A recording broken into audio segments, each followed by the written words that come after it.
Selamat sore, selamat datang di webinar Siap UAS pada hari ini. Perkenalkan, nama saya Kaylin dari Ilmu Ekonomi Angkatan 2020 sebagai moderator untuk webinar hari ini. Sebelumnya, saya mengucapkan terima kasih kepada peserta webinar yang telah mengikuti webinar pada hari ini. Nah, sebenarnya apa itu Clokus? Nah, Clokus adalah startup digital yang bergerak di bidang pendidikan yang hadir dengan membawa konsep peer-to-peer mentoring. Nah, sebelum webinar ini dimulai, saya akan membacakan peraturan-peraturan webinar. Yang pertama, diwajibkan untuk off-cam dan mute mic agar tidak mengganggu peserta lain selama berjalannya webinar. Yang kedua, dikarenakan waktu yang terbatas dan peserta yang sangat banyak, webinar akan sepenuhnya dilaksanakan satu arah tanpa sesi tanya-jawab. Yang ketiga, dilarang untuk mengubah peraturan apapun pada Google Meet. Yang keempat, jangan lupa untuk mengisi form evaluasi webinar ini di akhir acara nanti. Form dapat diakses melalui linktree/clokus.id. Nah, tanpa berlama-lama lagi, langsung saja kita mulai webinarnya. Saya persilakan kepada Kak Ivaldi untuk menyampaikan materi. Oke, thank you Kailan. Gue langsung share screen aja ya.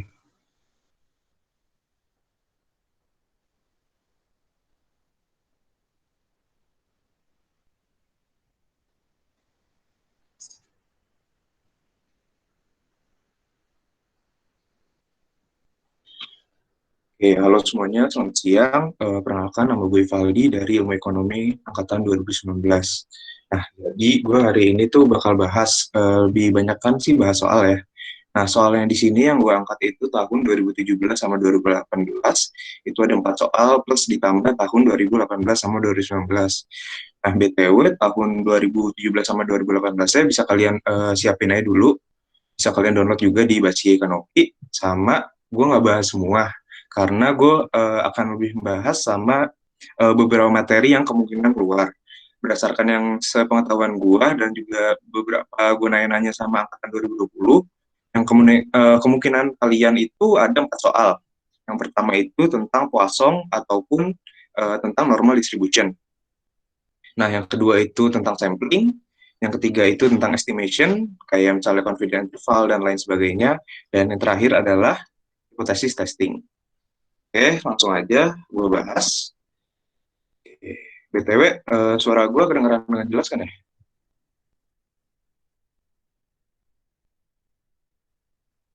Ada kok Kak, Oke. Jadi kan di 2017-2018 itu ada soal PG-nya ya. Tapi sepengetahuan gua setelah nanya-nanya sama Asis gitu, katanya sih kalian nggak ada kan, jadi full essay aja kayak yang tahun gua sama tahun angkatan 2018. Jadi gue langsung aja bahas soal yang essay-nya. Nah, kenapa gue bahas 2017-2018? Karena menurut gue, kalian kan udah bisa lihat ya di PSDM Kanopi buat yang 2019-2020. Tapi kalian juga biasanya udah dibahas juga sama di ASIS ya kalau yang tahun 2018. Nah, oleh karena itu, biar kalian lebih memperbanyak variasi jawaban, gue bahas yang 2017. So, langsung aja bisa kalian baca dulu soalnya. Oke. Nah, di soal nomor 2 ini adalah Poisson distribution. Kenapa? Karena bisa dilihat sendiri dari soalnya. Kalau misalnya gue bacain, direktur unit darurat sebuah rumah sakit ingin meningkatkan pelayanannya.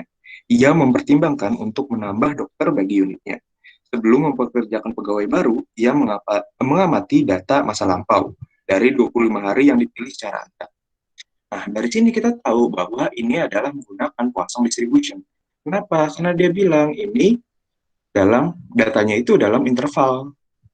Yaitu interval apa? Interval waktu, yaitu 25 hari di sini. Nah, terus juga dia bilang lagi bahwa banyak kayak pasien tersebut itu mengikuti apa ya, kayak semacam Poisson distribution, namun kan nggak kelihatan ya, tapi emang udah bisa kebaca dari soal seperti ini. Nah, ini terus juga ini ada data dari jumlah pasien hariannya. Nah, terus sekarang pertanyaannya adalah yang pertama, berapa expected value dari banyaknya pasien yang datang ke unit darurat atau ICU untuk periode 2 harian atau 2 hari. Nah, jadi di sini kan kita punya data jumlah pasien setiap harinya. Kalau misalnya gue jelasin sedikit, Poisson distribution itu menghitung probabilitas yang berhubungan dengan interval waktu atau space. Sementara sekarang kita menggunakan interval waktu, yaitu apa? Yaitu 25 hari di sini. Jadi step pertama ketika lo ditanya apa itu expected value dan berapa expected value-nya, pertama lo pastiin tulis dulu rumusnya.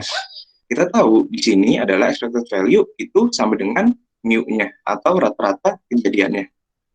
Nah, di sini sekarang kita mencari tahu total pasiennya dalam 25 hari itu berapa. Berarti ini langsung gue hitung aja, berarti total dalam 25 hari pasiennya adalah 125. Oleh karena itu, kita mempunyai mu dalam interval 25 hari sama dengan 125. Tapi pertanyaannya di sini adalah, what is the expected value of number of patient coming for a period of 2 days? Artinya apa? Di sini pertanyaan kita adalah mu berapa yang berada di dalam interval 2 hari.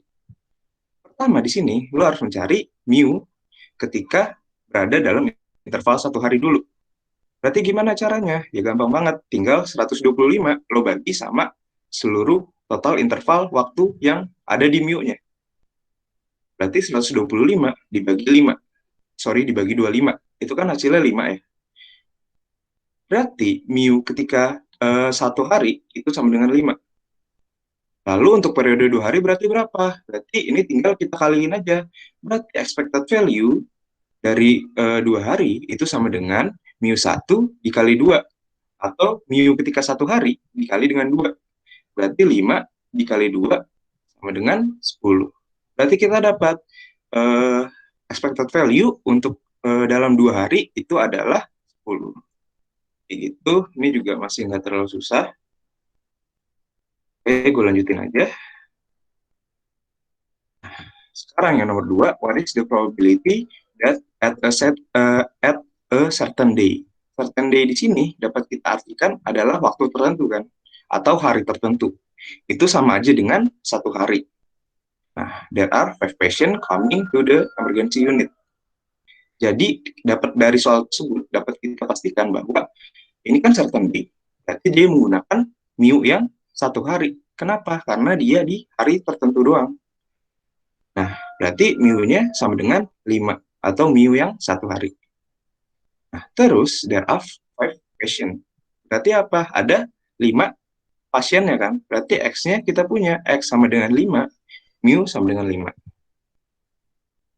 Nah, sekarang berarti kita ingin mencari tahu berapa probabilitas ketika X-nya sama dengan 5. Nah, di sini ketika kita punya rumus, itu sama dengan pangkat min mu dikali mu pangkat X per X faktorial. Ini rumusnya udah rumus pasti buat di Poisson distribution, karena dia cuma satu rumus saja. Juga kalian tuh diusahain hafal ya, biar kayak cepat hitung ya. Berarti langsung aja kita masukin dari yang data yang udah kita punya. Berarti apa? Berarti pangkat min mu berarti sama dengan min 5 dikali 5 pangkat X-nya. X-nya berapa? X-nya 5. Berarti lo taruh aja di sini 5. Dibagi X faktorial, berarti 5 faktorial. Nah, ini kalian bercepat, gunain kalkulator aja, itu nanti hasilnya 0,1755. Itu. Jadi, ini masih gampang banget. Kenapa? Soalnya kan dia mintanya X-nya sama dengan 5 kan. Artinya X-nya di situ doang.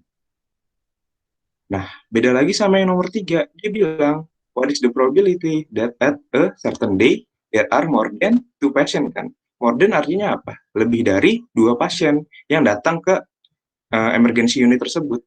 Artinya gimana? Artinya kita nyari probabilitas ketika X-nya lebih besar daripada 2. Karena di sini dia bilang ya, more than 2 pasien. Oke, sekarang kalau misalnya kita berbicara tentang Poisson distribution, kan kalau misalnya di binomial, kejadian itu ada batasannya ya, tergantung dari soalnya. Sementara kalau misalnya di Poisson distribution, kejadian itu tuh nggak ada batasnya. Jadi dia bisa aja dari 0 sampai tak terhingga. Otomatis ketika lo misalnya mau menghitung probabilitas X lebih besar daripada 2, berarti apa lo gunainnya? Berarti probabilitas X sama dengan 3 ditambah probabilitas X sama dengan 4 sampai dan seterusnya kan sampai tak terhingga. Nah, caranya gimana biar cepetnya? Caranya itu kan nggak mungkin kita hitung kan. Berarti caranya adalah kita balik logikanya. Sama aja kan, total probabilitas itu kan sama dengan 1. Berarti kita kurangin aja sama nilai yang ada di sebelum 2 ini. Ataupun berarti kita kurangin dengan probabilitas X kurang dari sama dengan 2. Kayak lu cari aja berarti probabilitas yang lawan dari angka ini. Karena ini X lebih besar dari 2 kan. Berarti lawannya adalah X kurang dari sama dengan 2. Berarti apa kalau misalnya X kurang dari sama dengan 2? Berarti itu terdiri atas probabilitas X sama dengan 0 ditambah probabilitas X sama dengan 1 ditambah probabilitas X sama dengan 2. Berarti lo harus menghitung dulu nih satu-satu. Berapa sih probabilitasnya di setiap X yang ada di sini? Berarti langsung gampang aja. Coba langsung gue hitung di sini. Misalnya gue menghitung probabilitas X sama dengan 0. Berarti apa? Berarti E pangkat min mu yaitu min 5. Soalnya di sini masih certain decay. Dikali 5 pangkat X-nya yaitu 0 per 0 faktorial. Kita ketemu hasilnya segini. Sekarang, probabilitas X sama dengan 1. Itu sama aja. Tinggal lo ubah X-nya kan. Berarti itu hasilnya 0,03369. Nah, sekarang yang terakhir, probabilitas X sama dengan 2. Itu sama dengan pangkat min 5 dikali 5 pangkat 2 per 2 faktorial. Sama dengan 0,08422. Sekarang berarti, karena ini lo mencari probabilitas X kurang dari sama dengan 2, lo tambahin seluruh angka yang di sini. Oke? Nah, jadinya adalah probabilitas X lebih besar dari 2 sama dengan 1 min penambahan lo tadi, angka yang udah ada di sini. Sama dengan 1 dikurang 0,12465 sama dengan 0,8753. Ini udah gue buletin sih. Tapi harusnya kalau misalnya kalian nulis desimal cuma 3 ataupun 2 itu juga is okay. Karena hasilnya juga nggak terlalu beda jauh. Jadi hasilnya kayak gitu. Yang harus kalian bedain adalah di sininya.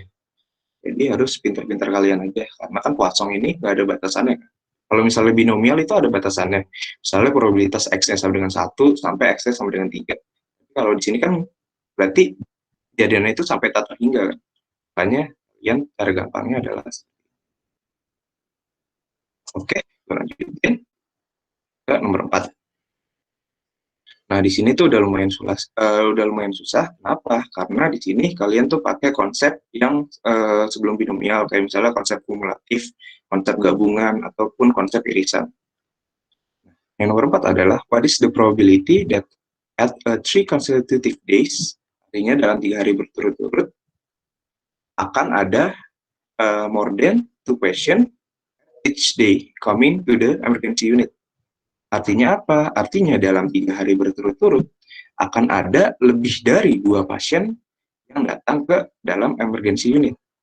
Artinya apa? Kita bilangnya berarti misalnya gue istilahin hari pertama itu lebih besar daripada 2. Hari kedua itu harus lebih besar daripada 2. Hari ketiga itu harus lebih besar daripada 2. Kayak gini. Kenapa? Soalnya dalam Poisson distribution kita mengenal suatu asumsi, yaitu disebut independent. Artinya apa? Artinya setiap kejadian di suatu event tidak akan mempengaruhi kejadian berikutnya. Jadi di sini lo mesti menggunakan mu yang sama dengan 5. Kenapa? Karena lo menghitung dalam satu hariannya aja kan. Kalau misalnya ada yang nanya, kenapa sih? Padahal ini dibilang 3 hari berturut-turut. Kenapa kita nggak pakai mu yang sama dengan 15 atau mu yang dalam 3 hari? Karena itu bakal beda hasilnya. Ketika lo menganggap itu dalam 3 hari, berarti bisa aja hari pertama itu 1 doang, hari kedua itu 1 doang, hari ketiga itu ada 5 pasien kan. Itu kan berarti lebih besar daripada 6 kan.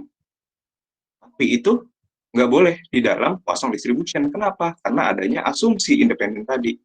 Oleh karena itu, lo harus menghitung per harinya. Kayak gini. Berarti apa? Berarti dia minta probabilitas. Ini kan ada 3 consecutive day kan. Berarti itu tuh istilahnya adalah dan. Dan maksudnya gimana? Maksudnya probabilitas X lebih besar daripada 2 dikali probabilitas X lebih besar daripada 2 dikali probabilitas X lebih besar daripada 2. Kenapa kayak gitu? Karena ini tuh mewakili di hari-hari yang dia pengen. Misalnya ini mewakili hari pertama, hari kedua, dan hari ketiga. Berarti kalian nanti kalian aja. Ini kan hasilnya udah kalian temuin ya di soal sebelumnya. Yaitu di sini kan, probabilitas X lebih besar daripada 2. 0,8753. Kalian aja. Kali 3 kali berturut-turut atau misalnya bisa aja dipangkatin dengan 3. Hasilnya nanti adalah 0,6706. Nah, yang terakhir, what is the probability? Berapa probability dari 2 hari berturut-turut?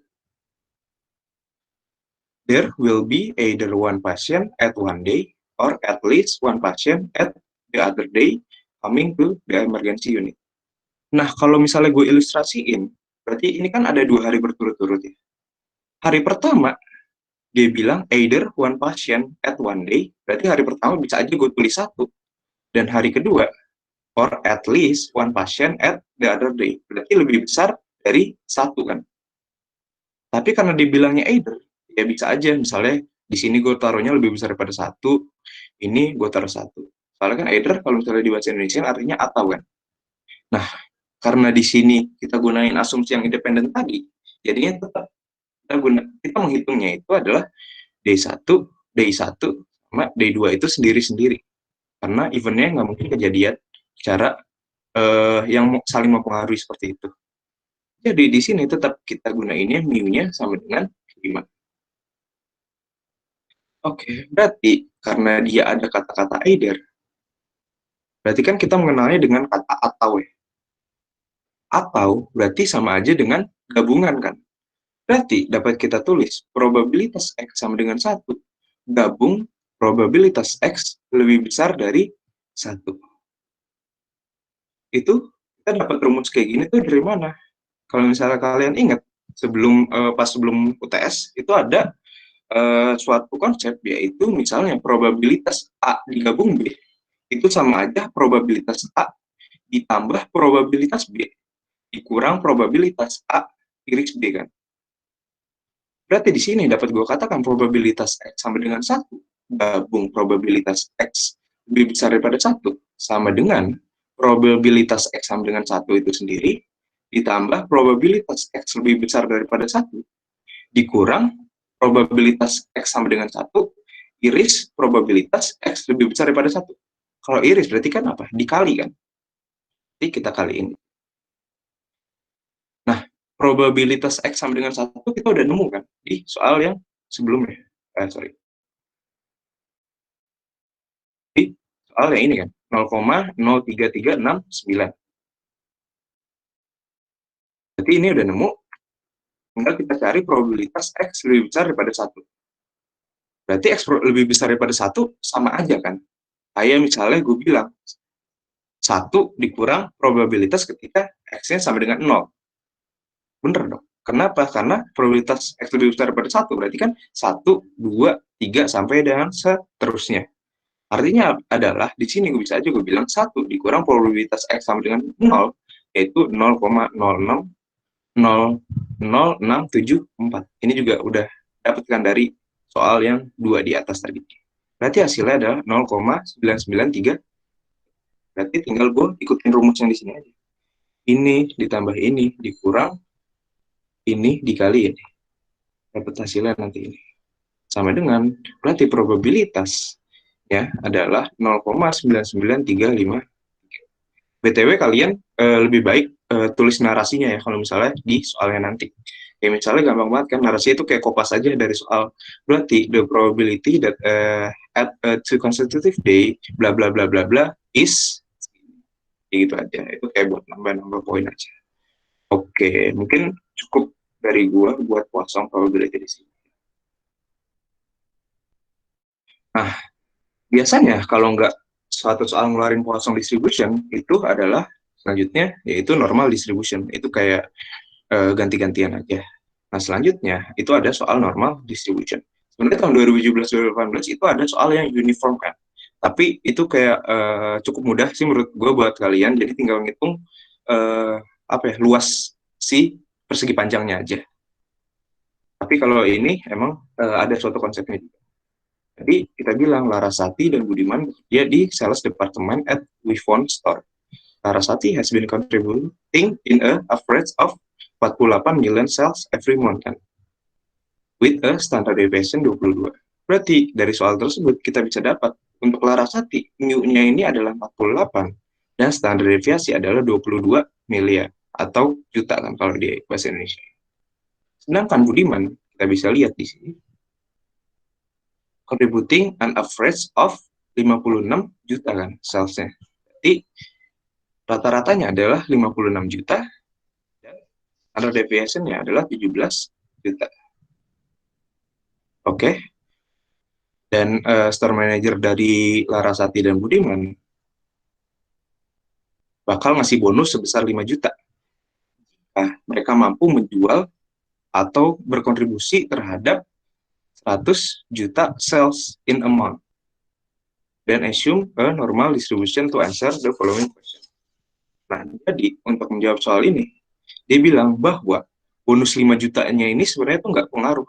Yang di sini, what is the probability that Larasati will earn the 5 juta insentif bonus? Sebenarnya ini tuh nggak pengaruh. Kenapa? Karena yang terpenting kan, dia itu bisa berkontribusi more than 100 juta sales in a month. Yang terpenting tuh ini 100 juta. Artinya apa? Artinya bonus 5 miliar if sales lebih besar dari 100 miliar. Nah, artinya apa? Kita mencari berapa sih probabilitas ketika X-nya itu atau sales-nya lebih besar dari 100 miliar. Berarti di sini gue gambarin contoh kurvanya aja, kurva yang normal distribution biasa. Berarti kan ini. Mu-nya berapa? Mu-nya 48. Berarti X-nya 0 kan? Karena mu di Z distribution-nya itu 0 kan? Sekarang kita nyari titik X-nya yaitu 100 kan? Nah, Z-nya ini berapa sih? Nah, untuk mencari tahu Z, kita perlu suatu rumus yang akan mentransformasikan dari X menjadi Z, yaitu rumus seperti ini. Z sama dengan X min mu per standar deviasi. Berarti langsung aja lo masukin X-nya kita tahu adalah 100 M ya kan. 100 min mu-nya si Larasati. BTW nomor A itu kan nyari Larasati dulu kan.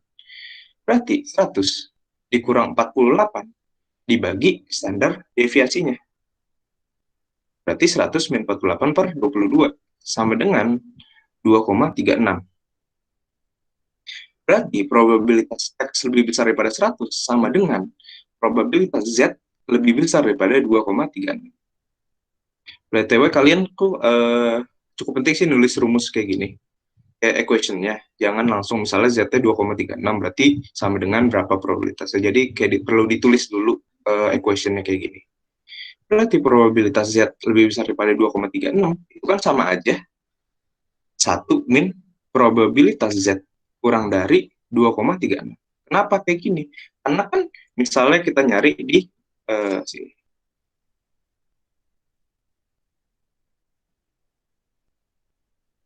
Kan biasanya ada di belakang soal itu ada tabel Z-nya kan. Ya kan kurvanya kayak gini ya. Artinya dia menghitung arsirannya yang ada di kiri. Nah, di sini arsiran kita ada di kanan. Berarti kita nggak bisa langsung menggunakan probabilitas yang ada di tabel ini kan. Kita dapatnya menggunakan probabilitas yang ada di tabel yang arahnya ke kiri. Jadi pakainya yang daerah di sini. Berarti karena seluruh probabilitas itu sama dengan 1, ketika gue mau hitung arsiran yang ada di sini, sama aja kayak misalnya gue bikin 1 dikurang daerah yang ada di putih-putih ini. Berarti kan itu bakal dapat daerah arsiran yang mau gue cari kan. Ya udah, berarti dapat gue bilang, berarti itu sama dengan balikannya atau lawannya dari probabilitas yang ada di sini. Berarti 1 dikurang probabilitas Z kurang dari sama dengan 2,36.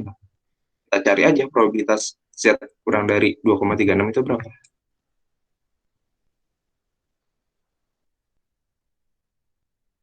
Oke, ini kan 2,3 0,9909. Berarti bener kan? 0,9909 sama dengan 0,0091. Berarti kita ketemu, berarti the probability that Larasati will earn the 5 juta insentif bonus adalah 0,0091. Lanjutin nomor yang B. Kita cari probabilitas X lebih besar daripada 100. Sama. Kenapa? Karena dia sama-sama. Goals-nya ini adalah will earn the 5 juta insentif bonus. Yaitu salah satu cara satu-satunya adalah dengan cara berkontribusi di sales-nya itu lebih besar daripada 100.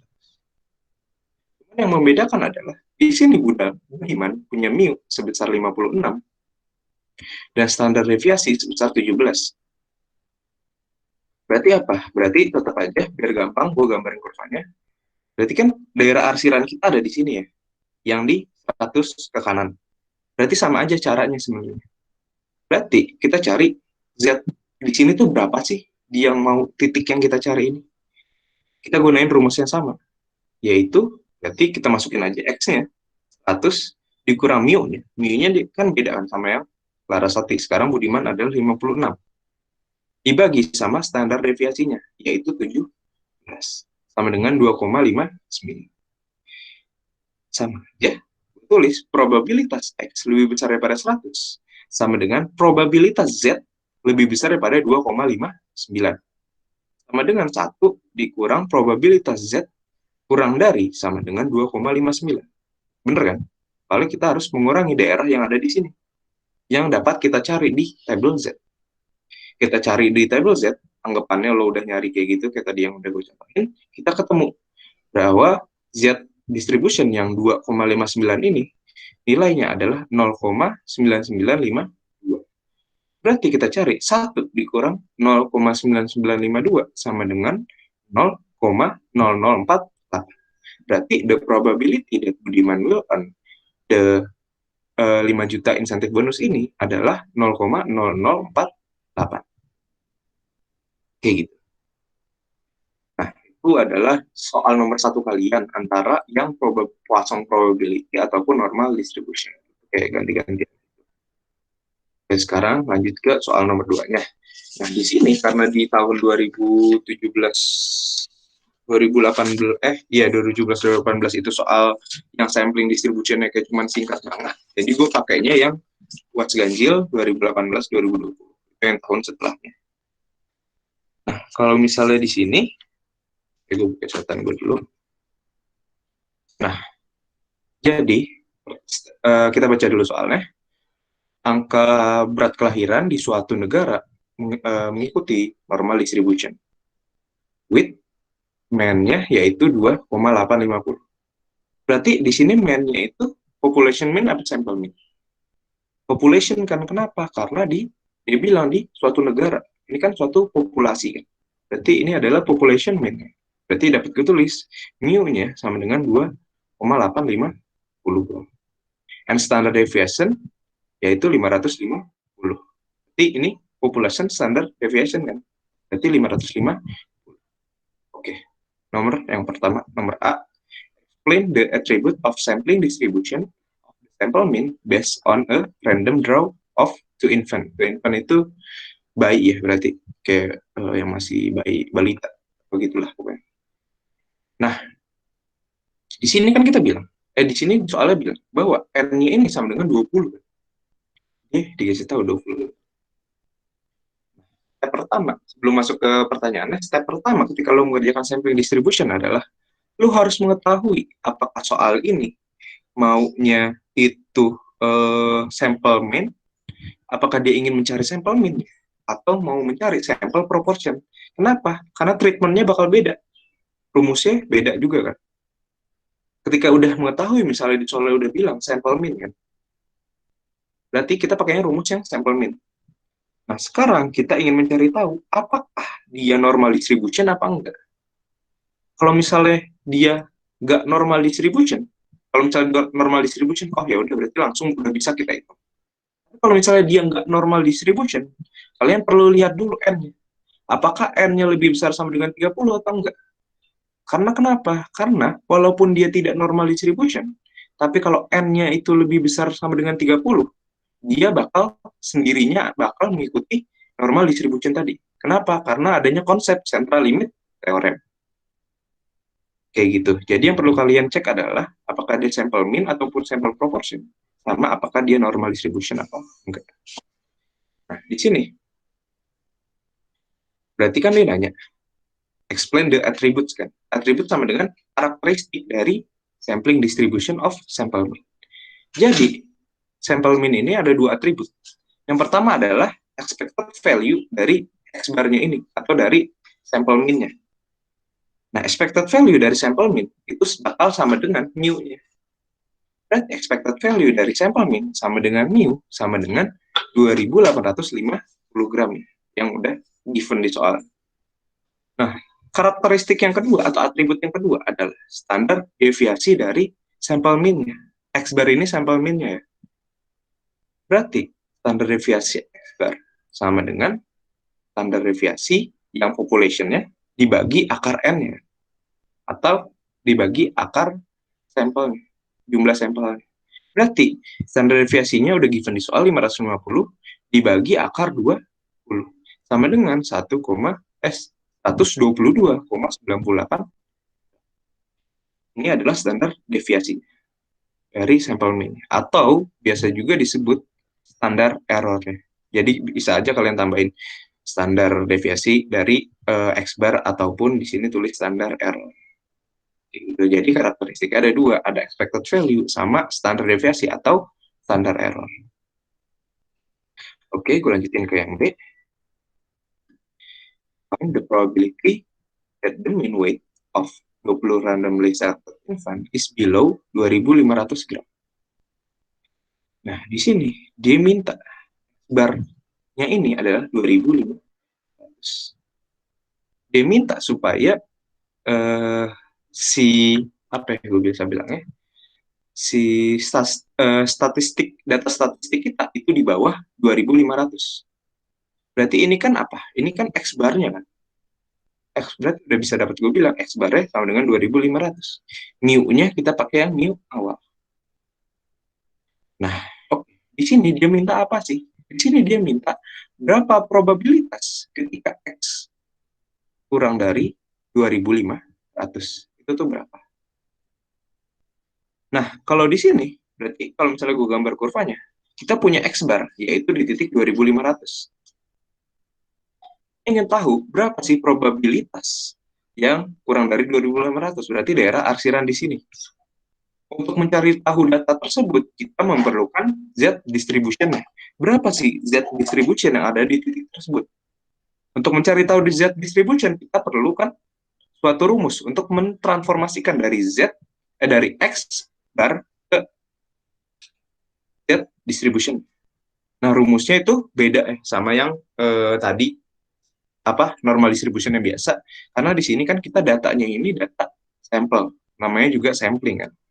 Berarti rumusnya adalah Z sama dengan X bar min mu per standar deviasi per akar N. Sama dengan 2.500 kurang 2.800, yaitu mu-nya. X barnya 2.500, mu-nya 2.850. Sorry ya, ini 2.850 harusnya. Tapi perhitungannya ini sama aja. Jadi kayak ini tambahin 50 aja. Gue lupa upload ini lagi. Nah, jadi dibagi 550 per akar 20. Sama dengan min 2,84. Oke. Sekarang kita cari di Z table-nya. Karena kan ini langsung ke arah kiri kan. Artinya langsung bisa kita cari di Z table-nya. Berarti dapat gue bilang, probabilitas X kurang dari 2.500 sama dengan probabilitas Z kurang dari min 2,84. Kita cari min 2,84 itu berapa?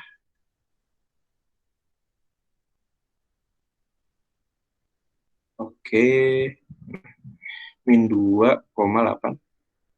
0,0023. Berarti probabilitasnya adalah 0,0023. Itu. Oke, sampai sini paham ya mudah-mudahan. Jadi langsung lanjut aja ke soal yang C. find the probability that the mean weight of N-nya sama dengan 20 randomly selected infant is between 2.500 gram sampai 3.000 gram. Jadi kita pengen tahu berapa sih probabilitas ketika X-nya itu 2.500 kurang dari X kurang dari 3.000 sama dengan berapa probabilitas? Sama aja kan kayak tadi gue bilang. Lu gambar dulu kurvanya, terus lu cari berapa sih probabilitas di antara X-nya, X bar-nya sama dengan 2.500 sampai dengan 3.000. Nah, berarti kan lo pengen tahu yang mana? Yang daerah yang udah gue arsir ini kan? Kita udah tahu nih, 2.500 sebelumnya. Z-nya itu min 2,84 dari soal yang ada di sini. Berarti dapat aja, udah langsung kita tulis. Nggak perlu kita cari lagi. Berarti Z-nya adalah min 2,84. Sekarang kita pengen tahu, ketika X-nya 3.000, itu Z-nya itu berapa? Berarti kita pakai rumus yang sama buat mentransformasikannya tadi. Berarti sama dengan X bar-nya, yaitu yang mau kita cari yaitu 3.000 dikurang 2.850 per 550 per akar 20. Sama dengan 1,22. Berarti probabilitas 2.500 kurang dari X kurang dari 3.000 sama dengan probabilitas, berarti min 2,84, ini harusnya Z ya. Jadi probabilitas langsung ke tulisannya anggap aja Z. Berarti Z kurang dari min 2,84 yang udah ada di sini, kita masukin, kurang dari X, kurang dari 1,22. Berarti kan sama aja kan? Kalau misalnya gue mau menghitung probabilitas yang ada di tengah-tengah ini, berarti cara nyarinya gimana? Biar enak, langsung ketemu di tabel Z. Berarti gue nyari probabilitas yang ada di sini kan?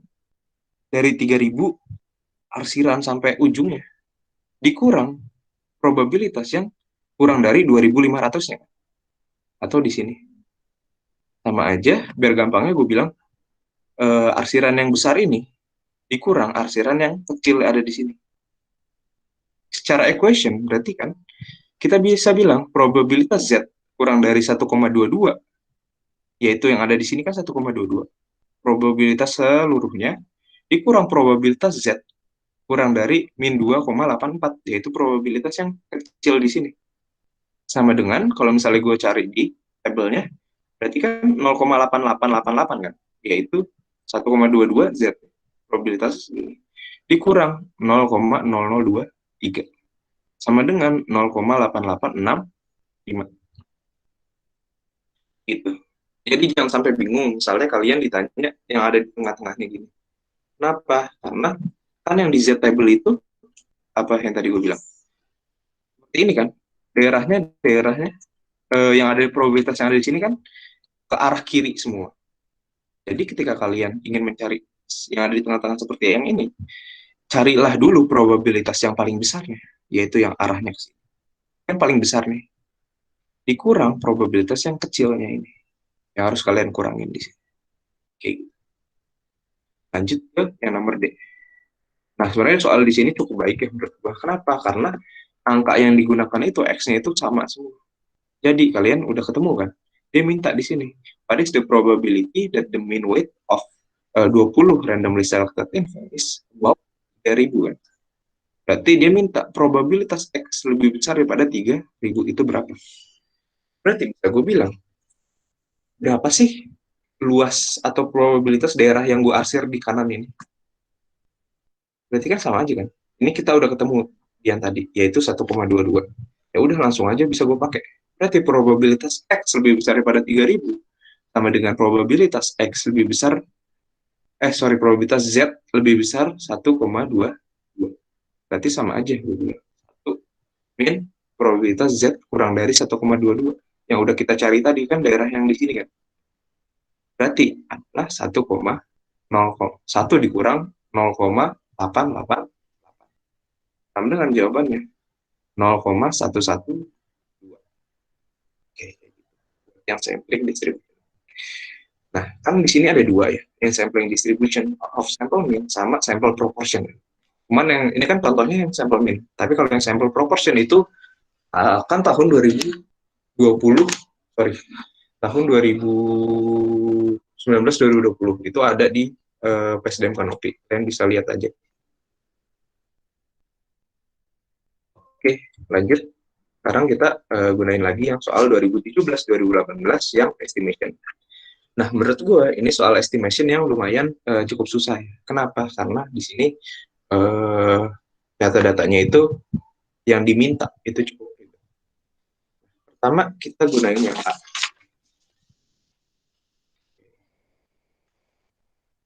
Dia bilang, gini, top survey will run a quick count on governor election in a province with two candidate. Jadi di sini dia bilang ada dua kandidat ya. Nah, di sini di nomor A, dia bilang bahwa kita punya confidence levelnya yaitu 95% dan 1% of maximum estimation error. Artinya apa? Artinya dia itu memiliki 1% dari margin of error-nya. Jadi maksimum estimation error ataupun margin of error sama aja, yaitu sama dengan 1%. Terus juga karena CL kita 95%, berarti alfa kita adalah 5%. Nah, sekarang ditanya, berapa sih minimum sampelnya? Berarti di sini kita yang ditanyain N-nya kan? Rumus mencari N di dalam estimation adalah, ini kan kita lihat, berarti ini kan proportion kan? Kenapa? Karena dia udah bilang bahwa, nih, dia udah bilang bahwa the proportion of two candidate votes. Walaupun nggak diketahui, tapi ini kan soalnya yang proportion. Berarti kita menggunakannya rumus yang proportion. Mencari sample size di dalam proportion, ada sebuah rumus seperti ini, yaitu Z alpha per 2 dibagi E atau margin of error, pangkat 2, dikali P cap, ini beda lagi ya sama P bar, ini namanya P cap, dikali 1 min P cap. Nah, di sini P cap-nya ini sama dengan 0,5. Dari mana angka 0,5? Sebenarnya angkanya ya, P cap ini tuh angkanya itu udah pasti, yaitu 0,5. Kecuali di soalnya dikasih tahu. Tapi kan di sini karena di soalnya nggak dikasih tahu P cap-nya berapa. Berarti ya udah pakainya yang apa ya, kayak nilai yang udah ada di buku juga pasti kalau ditanya P cap pasti 0,5. Kayak gitu. Berarti sama aja N kita tulis dulu rumusnya, terus kita masukin aja. Berarti Z kita taruh alfanya. Berarti alfanya berapa? 0,05 kan. Per 2 per E-nya. E-nya 1%, berarti 0,01 pangkat 2 dikali P cap-nya 0,5 dalam kurung 1 min 0,5 sama dengan Z 0,025 kan, 0,05 dibagi 2. Oke, dibagi 0,01 pangkat 2 kali 0,25. Nah, kita cari di Z table.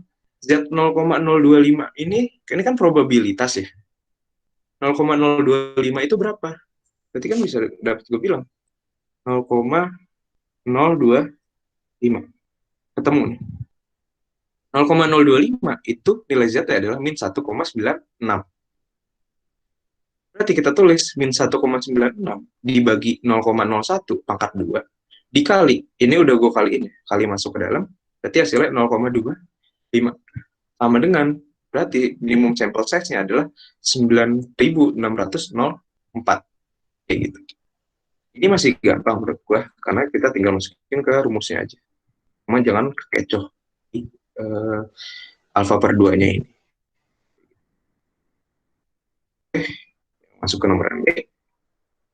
Nah, di sini yang lumayan susah. Kenapa gue bilang di sini lumayan susah? Karena di sini kita tuh gimana ya? Kayak kalau biasanya kita udah punya confident level, terus kita mencari confident intervalnya berapa. Tapi di sini kebalikannya, kita nggak tahu confident levelnya itu berapa, tapi kita diminta mencari tahu confident levelnya melalui confident interval. Jadi kayak kebalik gitu loh. Jadi kita di sini membalik logikanya. Kan rumus biasanya kayak gini. P bar plus minus Z alpha per 2 dikali akar P bar dikali 1 min P bar per ml. Kayak gini. Sekarang, kita tulis dulu data-data yang kita punya. Kalau misalnya kalian baca di soal, kalian akan nemu nih, sample size-nya sebesar 4.000. Dan obtain 1.920 voters for kandidat 1. Oh, berarti kandidat 1 ada 1.920. Kandidat 2 berarti kan sisanya kan 2.000 sekian sekian sekian. Nah, menggunakan inferential statistik, kita tuh mencari tahu berapa confident levelnya melalui suatu interval, yaitu 46,5% sampai 49,5%. Jadi kayak gue bilang, di sini dibalik logika. Artinya di sini, kita itu mencari berapa confident levelnya. Rumusnya gimana? Berarti kan rumusnya sama aja ya. Kayak gini. Tapi di sini yang nggak kita ketahui adalah berapa sih sample proportion of kandidat satunya. Cara nyarinya gimana? Cara nyarinya adalah sample proportion itu rumusnya kejadian suksesnya dibagi jumlah sample size. Berarti suksesnya berapa? Suksesnya kan adalah jumlah votersnya kan. Berarti 1.920 dibagi 4.000 sama dengan 0,48. Oke, kita udah punya nih P bar-nya sama dengan 0,48. Di sini lo bisa milih, lo mau pakai angka yang lower limitnya ataupun upper limitnya. Di sini gue memilih untuk pakai yang angka upper limit kan. Berarti ketika gue memilih angka yang angka yang lower limit, yaitu 46,5%, berarti gue jadi punya rumus P bar dikurang Z alpha per 2 dikali akar P bar dikali 1 min P bar per N sama dengan 46,5%. Karena kan gue milihnya yang lower limit kan. Berarti ini P bar-nya dikurang sama margin of error-nya atau rumus yang ini. Tapi ketika gue atau lo bakal milih yang upper limit, berarti kan P bar-nya ditambah sama yang margin of error-nya. Makanya ini ditulis plus minus kan. Kayak gitu. Tapi di sini gue pakai yang lower limit. Berarti kan lo masukin aja 0,48 dikurang. Kan kita Z alpha per 2-nya nggak tahu kan. Soalnya confidence levelnya kita nggak tahu. Dikali sama akarnya, yaitu 0,48. Dikali 1 min 0,48 dibagi 4.000. Sama dengan 46,5%. Nah, ini gue pindahin ke kanan, hasilnya adalah min 0,015. Ini kan jadi tetap min kan, berarti min Z alpha per 2 dikali ini, gue kaliin pakai kalkulator, ketemu nilainya yaitu 0,0079. Ini udah gue buletin.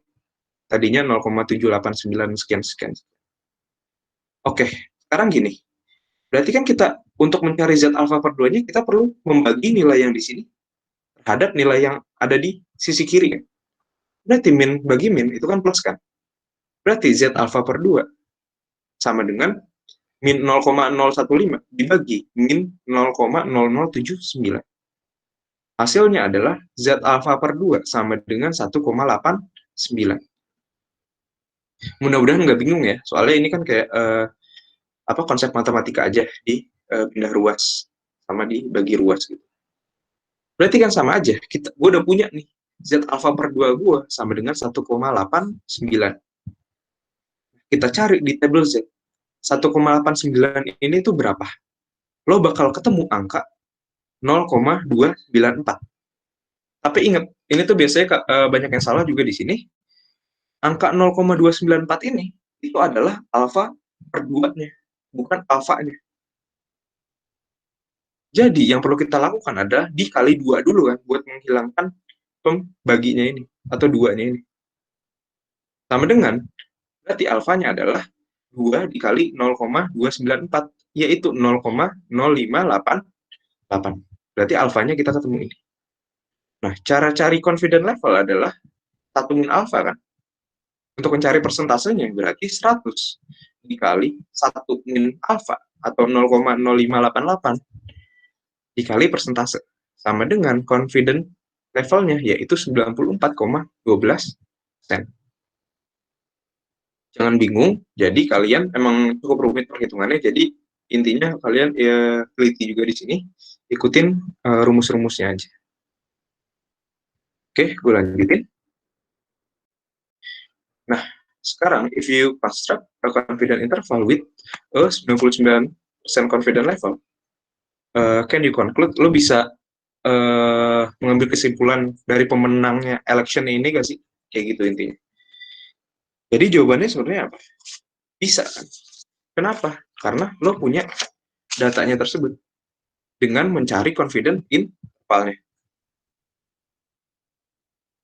Nah, cara nyarinya berarti di sini lo perlu mengetahui berapa confidence interval dari kandidat pertama sama kandidat kedua buat menentukan siapa sih yang menang di election kali ini. Berarti ya udah lo pakai rumus cara yang biasanya aja. Berarti caranya adalah P bar plus minus Z alpha per 2 dikali P bar dikali akar P bar dikali 1 min P bar per N. Ya udah lo masukin rumus biasanya aja. Berarti lo masukin P barnya kan di kandidat 1 berapa tadi? 0,48 plus minus Z 0,005 dikali sama si nilai yang ada di sininya. Lo masukin aja P bar sama N-nya. Bakal ketemu deh 0,48 plus minus kan Z 0,05 ini 0,005 adalah 2,575 kalau misalnya lo lihat di tabel Z ini kan probabilitas, lo cari nilai Z bakal ketemu segini dikali sama nilai yang ada di sini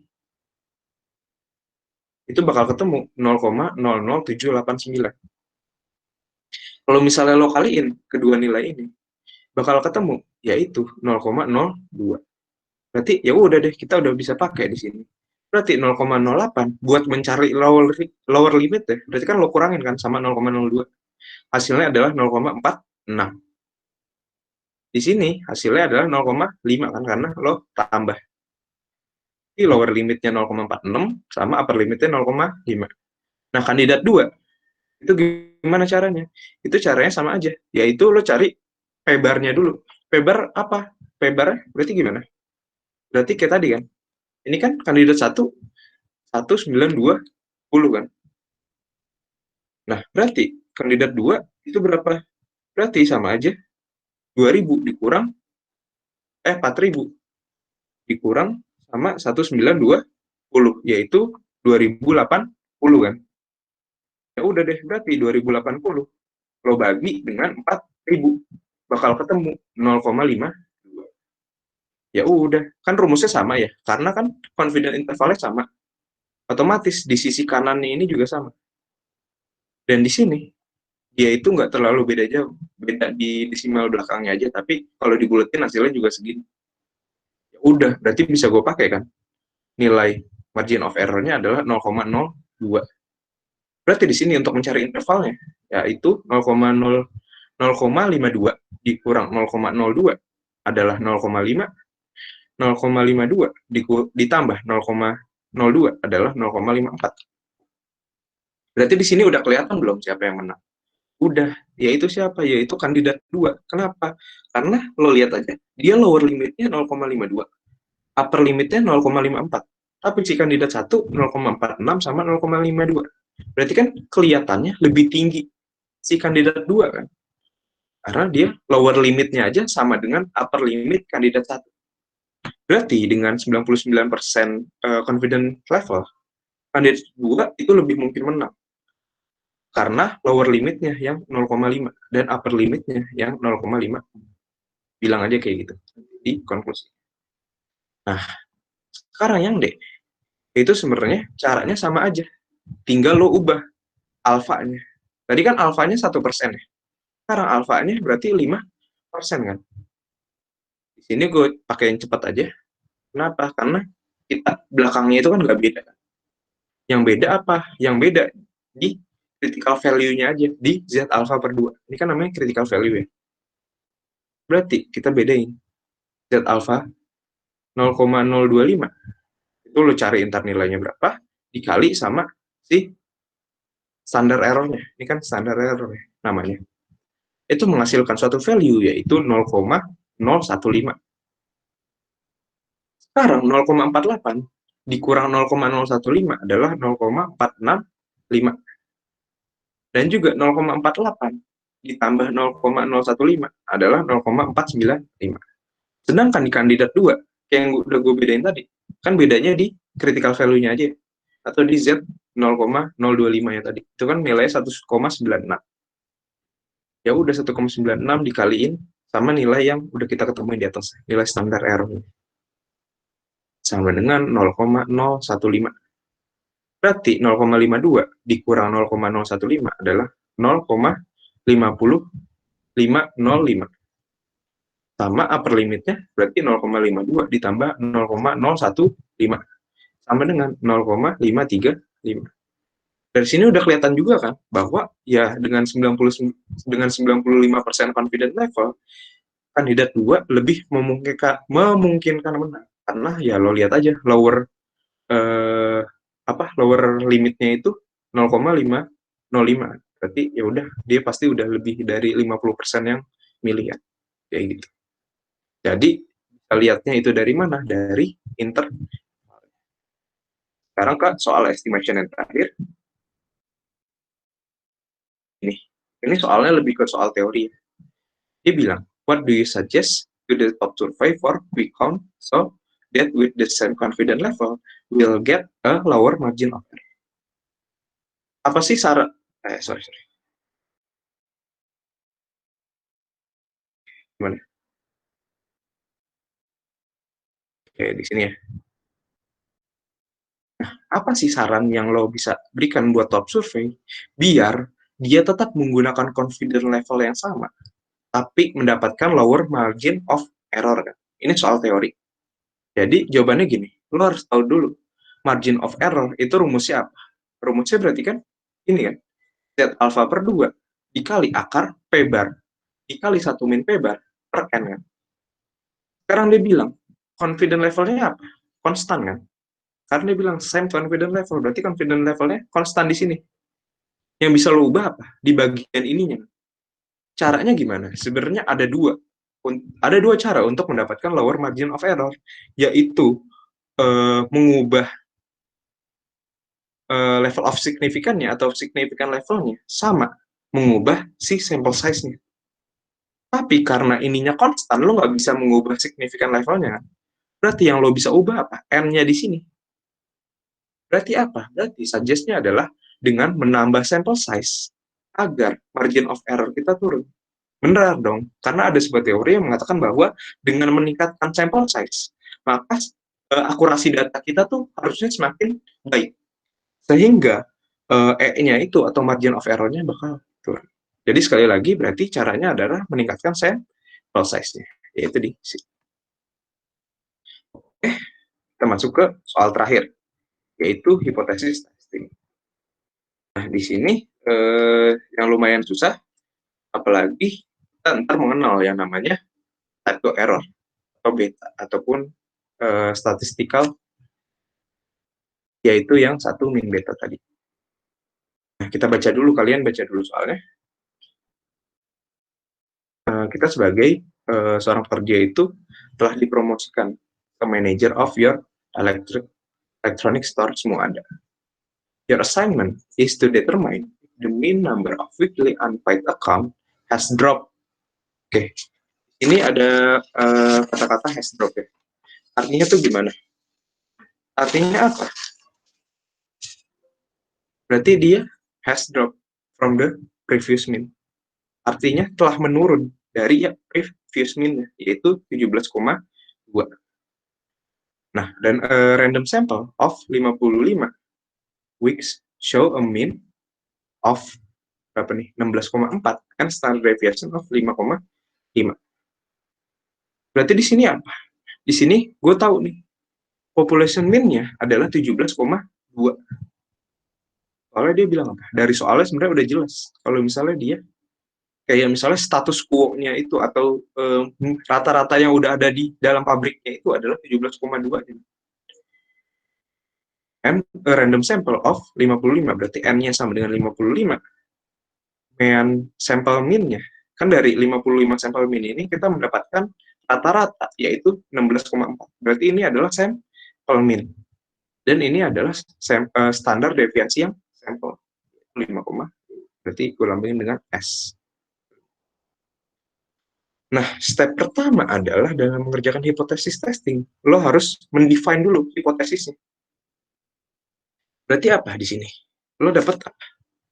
Di saat di soal ini bilang hash drop from the previous mean, yaitu 17,2, berarti kan dia apa? Kurang dari kan? Kurang dari 17,2. Berarti lo udah dapat apa? Dapat HA-nya kan? Berarti HA sama dengan mu kurang dari 17,2. Ini kan HA-nya. Berarti kalau HO adalah opposite-nya ataupun lawannya. Berarti HO-nya adalah karena ini kurang dari 17,2 karena dia bilang hash drop. Berarti lawannya apa? Lawannya adalah lebih besar sama dengan 17,2. Sekali lagi gue ingetin kalau misalnya HO itu pasti yang ada sama dengannya. Entah itu sama dengan, kurang dari sama dengan, ataupun lebih dari sama dengan. Sementara HA itu yang apa? Berarti kan tidak sama dengan, kurang dari, ataupun lebih. Oke. Nah, di sini sekarang, step kedua setelah lu define hipotesis adalah cari critical value-nya. Atau di sini take rate. Kenapa gue pakai take rate? Karena di sini kita kan nggak punya standar deviasi yang population-nya. Oleh karena itu kita menggunakan si T distribution. Karenanya critical value-nya digambarkan oleh T critical-nya. Nah, karena ini kita lihat di HA-nya dia mu-nya kurang dari 17,2, berarti kan dia menggambarkan apa? Kalau misalnya kita jelasin lewat kurva, dia menggambarkan left tail kan? Karena left tail atau right tail itu ditentukan oleh HA-nya. Ketika dia kurang dari, berarti dia left tail. Itu ada di sini. Oke, gue arsir, berarti gue titikin. Nah, ini anggap aja lo nggak tahu. Sekarang kita mau mencari di titik ini tuh berapa sih nilai T-nya. Berarti kan apa? Kita punya rumus. Karena dia left tail, kita kasih tanda negatif. Negatif T alpha, df. df-nya berapa? df itu n-1. N-nya berapa? N-nya 55. Berarti 55 dikurang 1 adalah 54. Berarti min T 0,05 dari si ini ya, signifikan levelnya ya, yaitu min T 0,05, df-nya 54. Kalau lo cari di tabel Z, itu bakal ketemu. Ininya 55. Oke, kita cari dulu ininya. Kan ini satu doang, berarti 0,05. Ininya 55. 0,167,303. Berarti aku anggap aja min 1,67. Berarti kita ketemu take rate-nya atau take critical value-nya, yaitu min 1,67. Nah, lo udah ketemu critical value-nya, sekarang lo mau mencari tes statistiknya. Oke. Sekarang, cara mencari tes statistiknya, karena udah gue bilang kita pakainya T-distribution, berarti kita pakainya T-stat sama dengan X bar min mu per standar deviasi sampel dibagi akar N. Lo masukin deh, X barnya tadi berapa yang mau kita cari? Berarti ini kan, 16,4 kan yang mau kita buktikan, apakah dia benar apa enggak sih hipotesisnya. Berarti 16,4 dikurang mu-nya, yaitu 17,2, dibagi 5,5 per akar 5. Kalau misalnya kita cari, kita ketemu min 1,08. Berarti nilai T-nya adalah min 1,08. Berarti kita gambar ini di sini. Min 1,08 itu kan lebih besar ya daripada min 1,67 kan. Berarti dia nggak ada di dalam sini dong, adanya di luar sini. Nah, gue lupa sebenarnya nulisin dulu. Jadi, kalau ingin mengambil suatu hipotesis, lo harus tulis dulu. Dia itu reject H0 jika apa? Jadi ini penting banget buat ditulis. Kan kalau di sini karena dia left tail, dia reject H0 jika take rate lebih besar daripada test stat. Nah, karena di sini test statnya yaitu min 1,08 lebih besar daripada take rate yaitu min 1,67. Berarti dia do not reject H0. Ingat ya, left tail pasti take rate lebih besar daripada test stat untuk reject. Tapi kalau right tail, test stat lebih besar daripada take rate. Gampangnya gini, pokoknya yang menginjak daerah yang gue arsir ini atau kurang dari take rate di sini itu bakal kita reject. pokoknya yang ada di arsiran ini, pokoknya bakal kita reject. Ataupun misalnya dia arsirannya right tail, misalnya ada di dalam arsiran, itu pasti bakal kita reject. Tapi kalau misalnya dia di luar arsiran, berarti nggak bakal kita reject. Cara gampangnya gitu. Berarti itu udah bisa ngambil kesimpulan dong.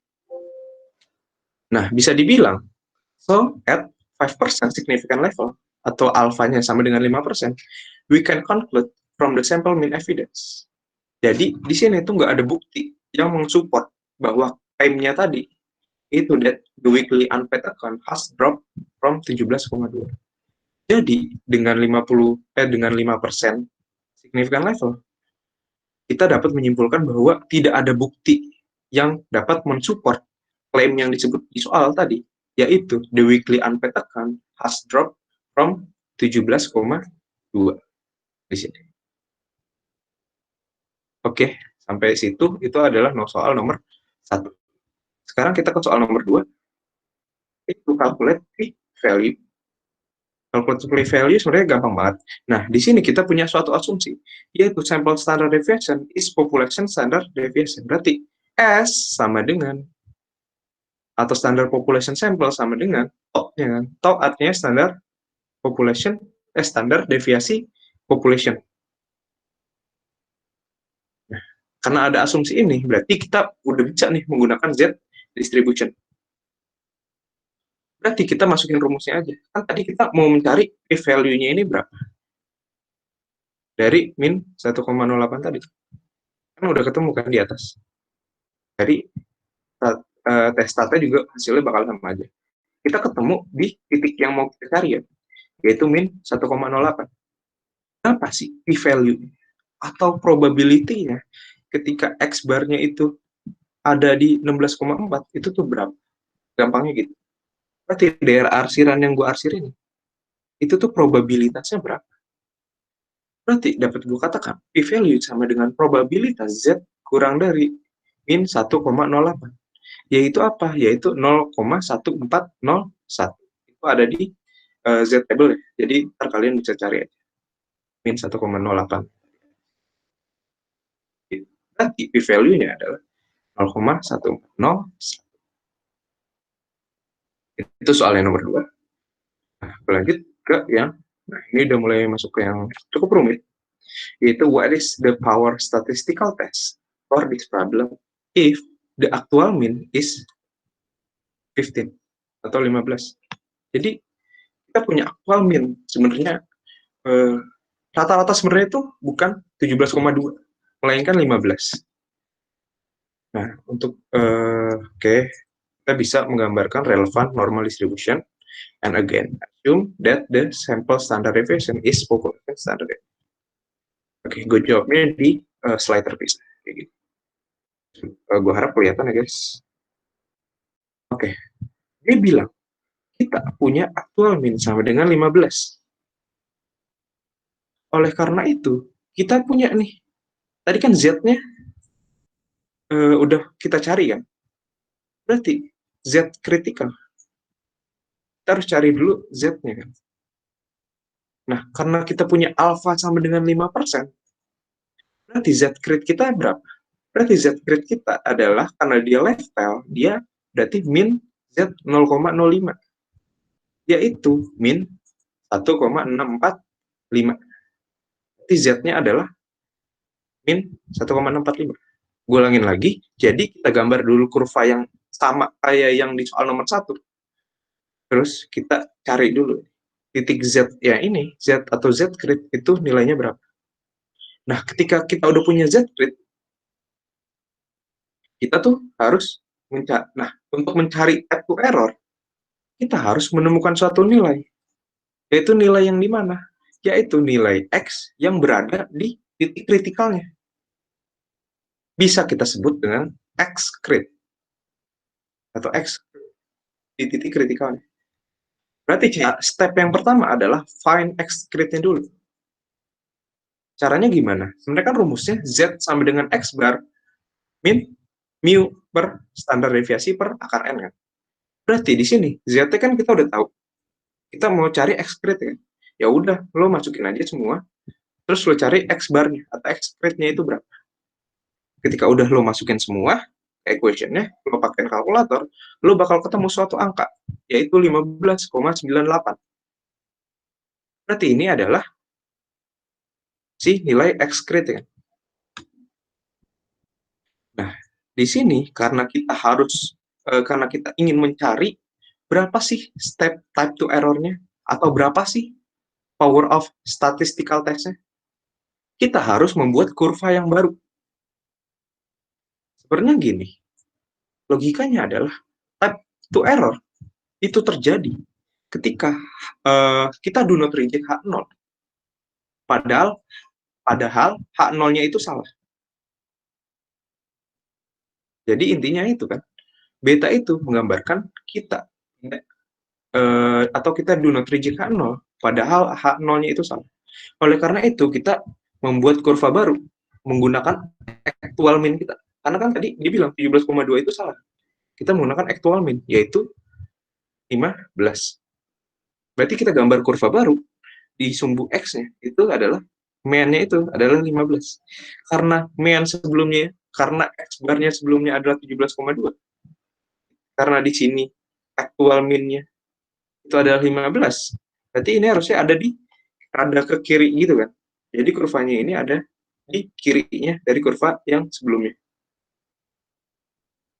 Berarti dapat gue tulis di sini X bar-nya di tengah-tengah adalah 15. Berarti Z-nya 0 kan. Kalau main itu Z-nya pasti 0. Nah, sekarang kita tuh ingin mencari tahu berapa power of statistical test. Rumusnya apa dia? 1 min beta. Berarti kita mau cari tahu apa? Betanya dulu itu berapa? Atau bisa juga langsung ke power of statistical test. Caranya gimana? Caranya adalah lo turunin dulu. Lo misalnya udah gambar kurva yang baru, lo tarik, ini cara gampangnya, gue nyebutin ya. Jadi, lo tarik garis sampai ke titik, ya ketemu. Yaitu titik ini. Lo tahu bahwa di kurva yang awal, daerah kiri itu reject H0. Daerah yang kanan berarti do not reject H0. Daerah yang sini kan. Berarti karena gue bilang tadi beta adalah ketika kita do not reject H0 padahal H0-nya salah. Berarti betanya ini daerahnya yang mana sih? Itu daerah yang do not reject H0 dong. Berarti ya adanya di kanannya si titik excrete-nya. Gue ulangin lagi. Kita tahu daerah do not reject H0 itu ada di kanannya excrete. Dan kirinya itu adalah reject H0. Karena beta itu adalah ketika kita do not reject H0, maka wilayah beta adalah di sisi kanannya. Gampangnya adalah ketika gampangnya gini, daerah beta itu pasti kebalik dengan daerah alfa. Berarti daerah reject H0 misalnya di kiri, berarti betanya itu ada di kanan. Ataupun sebaliknya, reject H0-nya ada di kanan, betanya itu ada di kiri. Itu pasti. Kenapa? Karena type 1 error kan ketika H0-nya benar, tapi lu tolak kan. Tapi beta itu adalah kebalikannya. Ketika H0-nya itu salah, tapi lu do not reject. Berarti dia ada di daerah yang do not reject. Gitu yang sini. Yang di kanan titik splitnya. Gampangnya gitu ya, gue sebut. Berarti kita punya X bar sama dengan 15,98. Untuk mencari tahu berapa sih probabilitasnya, kita perlu apa? Perlu cari Z-nya kan di sini. Kita nggak tahu nih Z-nya berapa untuk mencari probabilitasnya. Ya udah, kita find Z-nya dulu. Berarti masukin ke rumus aja. Berarti Z sama dengan X barnya berapa yang mau kita cari? Yaitu 15,98.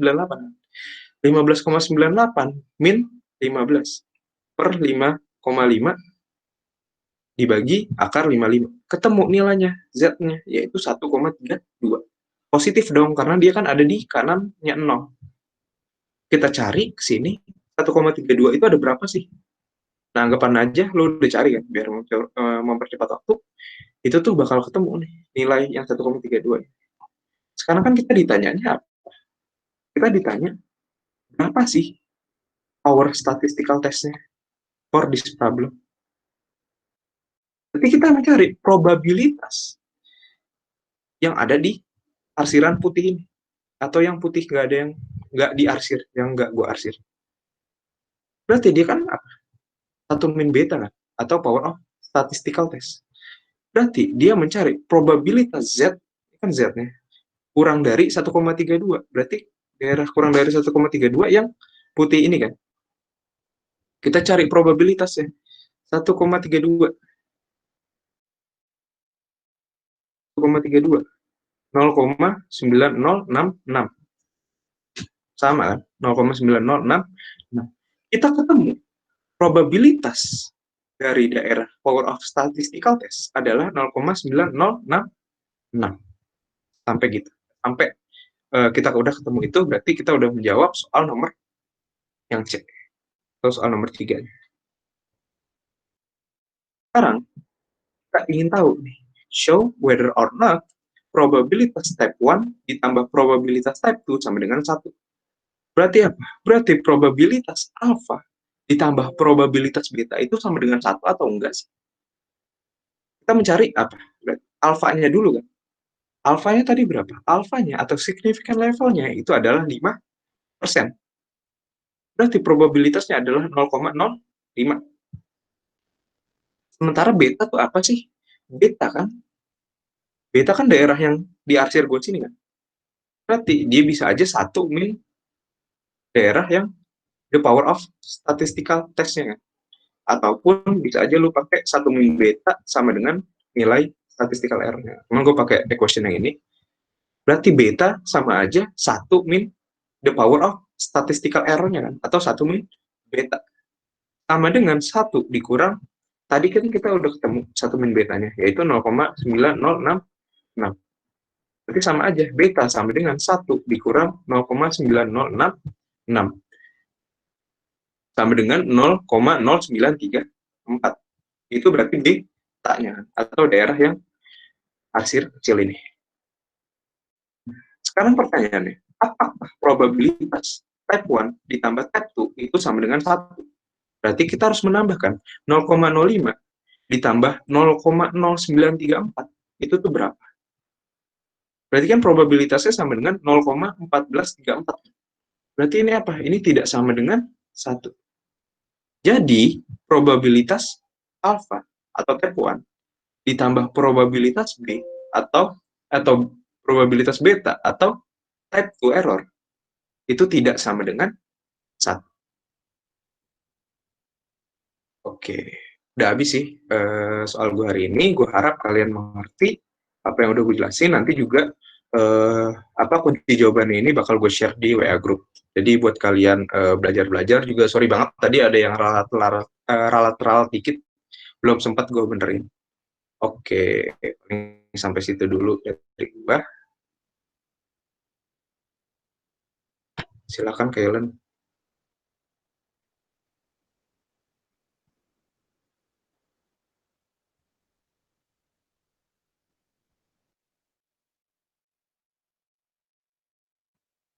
Terima kasih kepada Kak Ilvaldi yang telah menyampaikan materi. Nah, semoga materi yang disampaikan dapat bermanfaat ya teman-teman. Nah, diingatkan kepada peserta webinar untuk mengisi form evaluasi yang tertera di screen. Nah, baik, demikian rangkaian webinar Siap UAS Klokus telah selesai dilaksanakan. Ikuti terus sosial media Klokus dan jangan lupa untuk mengikuti kelas Klokus di semester depan. Saya, Kilin, pamit undur diri. Sekian dan terima kasih. Peserta webinar diperbolehkan untuk meninggalkan ruang meeting. Terima kasih, Kak Ivaldi.